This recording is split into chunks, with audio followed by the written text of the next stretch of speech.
Joining us now to review some of the headlines of today's newspapers from around the world is Arise News analyst Emmanuel Great Malabite Efeni. Good morning, Ruben. Good morning. Good morning, Rufai. Good morning. Good morning, Adesua. Good morning. The women are making Nigeria proud in Tokyo. You got that right. Ruben carefully avoided that. Thank you for bringing it up. Men eat akpu, eat pounded yam, eat eba. Yet the ladies. It's not about gender politics. It's not about gender politics. No, we have to step up. The men must step up. Now let's start the review with this day. Nigeria newspaper of records. The lead story: ahead of 2023, Nigeria's dominant political parties battle survival leadership crisis. APC faces legal ditch over Supreme Court ruling in Ondo. Legality of Buni's leadership called to question. PDP crisis of confidence plagued by defections, resignations. Yes, the major political parties, and this is a story being reported by a number of newspapers in Nigeria.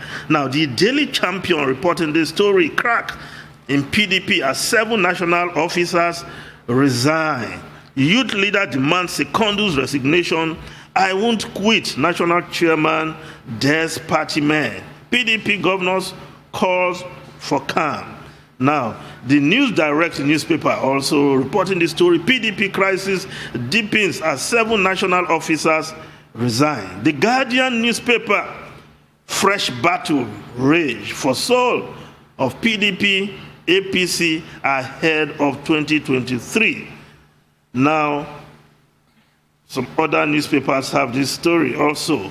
Now, APC, since that Supreme Court judgment, has been in some turmoil, because whereas some tendencies within the party want the party to carry on as if nothing happened at the Supreme Court, others are saying, look, we are working towards a legal landmine that will just undo everything the party is working for ahead of 2023.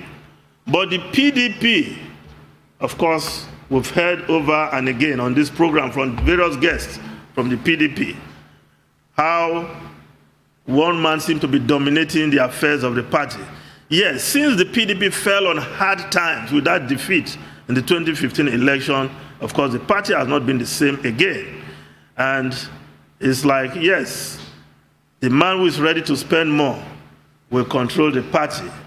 But again, politicians must know that internal democracy should be the supreme mantra running the party, not the whims of one man, because you are in an advantage position, whether financially or otherwise. Yes, Ruben, you referred earlier, the parties of yore, UPN, NPN, they were known not because of one man, but mainly because of their program. Yes, you say UPN, Chief Obafemi Awolowo then, the late sage, but the parties were identified by their programs and ideology, if you will. But today, we don't see that. Hence, these strongman tactics: if you've amassed some wealth, you call yourself the leader or the strongman of the party, and you want to bend things in your own direction. Now, Ruben, Rufai, and Adesua, perhaps we just discuss this briefly before we move on to other stories. I mean, we've talked about this ad nauseum. We know what it is. We know that after 79, where we had a return to democracy, we had the 79 elections, and leading up to the 83 elections, politics became highly monetized. Anyway, politics had always been monetized prior to that time in this country, because we can't forget the 60s, you know, the NNDPs of this world, and how we brought violence into politics in the early 60 elections, you know, where we had the episode of Wetie in the Southwest that led to the state of emergency being declared in the Western region then, and we know how that snowballed into other series of unfortunate events that culminated in a coup and a civil war. So we know how all of this has crept into our politics. But the most important thing is we still have political parties leading up, that 79, that were solely for the people. We had NEPU, for instance, that other political parties in the north were aligned to the elites, but NEPU was for the Talakawas, proudly led by the likes of Aminu Kano. And its ideology was to impact the poor people. But when you ask today, what is even the political orientation of the APC or the PDP, you can't see. Some people tout the APC, to be a progressive party, to be on the left. Is that really the case? No. Some people they tout the PDP to be on the right. Can you really say PDP is a rightist party? Do their policies reflect it?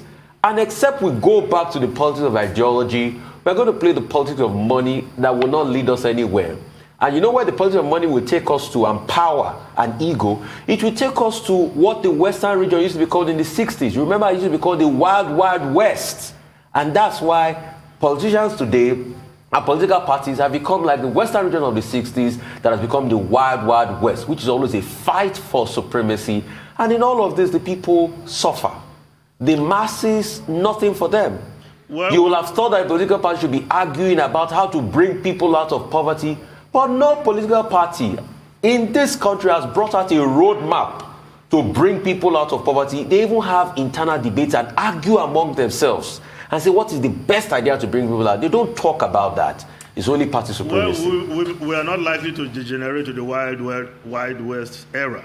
But Ruben, yes, when people were complaining about the APC for some time now, I've been asking, where is the PDP, the opposition party that many think should now be ready to take over from APC? But now we know better. We can see that the PDP does not seem to be ready. I know you are not the spokesman, Ruben. Well, I once asked Kola Ologbondiyan on this program that what is PDP's strategy, for the future. And his answer, if I remember correctly, was that, look, no political party will come and discuss strategy on television. And then I also asked him that the party was not functioning well enough as an opposition party. He drew my attention to the fact that they issue press releases all the time.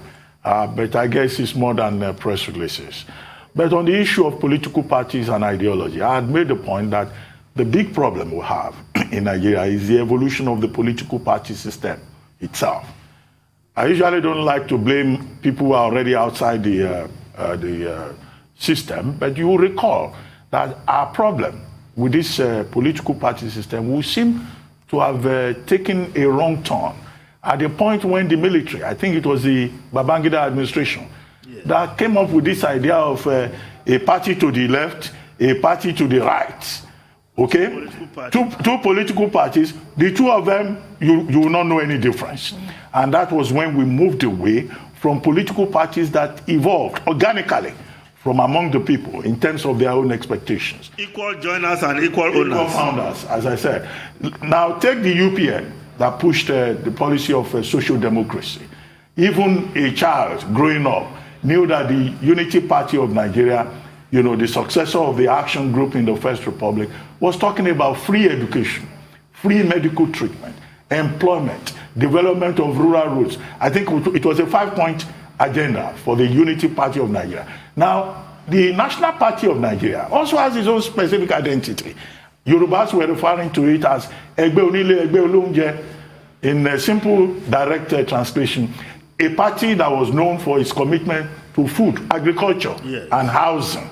Because the MPN was going around, we'll provide you food, we'll provide housing.